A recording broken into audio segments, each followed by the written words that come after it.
Bonjour à toutes, bonjour à tous. Je suis Christophe Tréhin et je vais vous présenter le Master de Biologie Parcours Biosciences. Cette présentation, je la fais en accord avec Nathalie Davoust, avec qui je suis co-responsable de cette formation.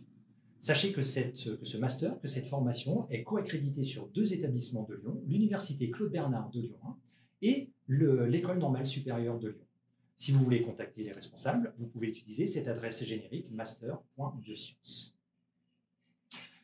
Quelques mots sur l'architecture de cette formation.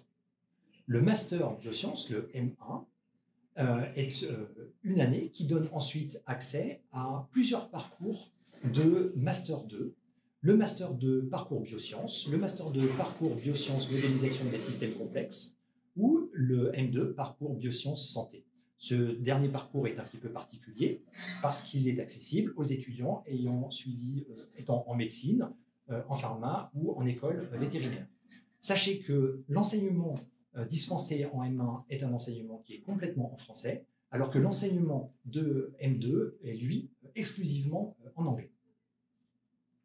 Qu'est-ce qui caractérise cette formation? Eh bien, la première chose, c'est que c'est une formation généraliste et à la carte, si je puis dire. C'est-à-dire que la formation que vous allez suivre est une formation que vous construisez par des choix d'UE optionnels à partir d'un ensemble d'UE proposés par la formation.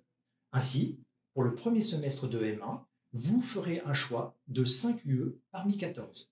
Et par exemple, pour le parcours Biosciences, lors du premier semestre, vous ferez un choix de 4 UE parmi 9 et un choix d'une UE de TP parmi 3.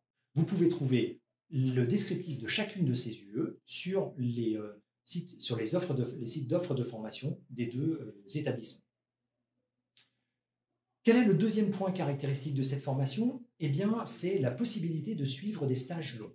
Alors, au-delà du stage de deuxième semestre de M2 que l'on retrouve dans la quasi-totalité des formations, cette formation, ce master, propose un stage long dès le deuxième semestre de M1 avec un stage de 18 semaines. Quels sont les débouchés? Eh bien, dans la très grande majorité des cas, les étudiants qui suivent cette formation, Master 1, Master 2 Biosciences, réalisent une thèse de doctorat, 80%. Sachez qu'une minorité, 10%, peut suivre une formation, une préparation à l'agrégation, et ensuite passer dans l'enseignement secondaire directement, pour 10%, et puis 10% des étudiants choisissent d'autres débouchés. Voilà, je vous remercie pour votre attention, et je vous dis à bientôt.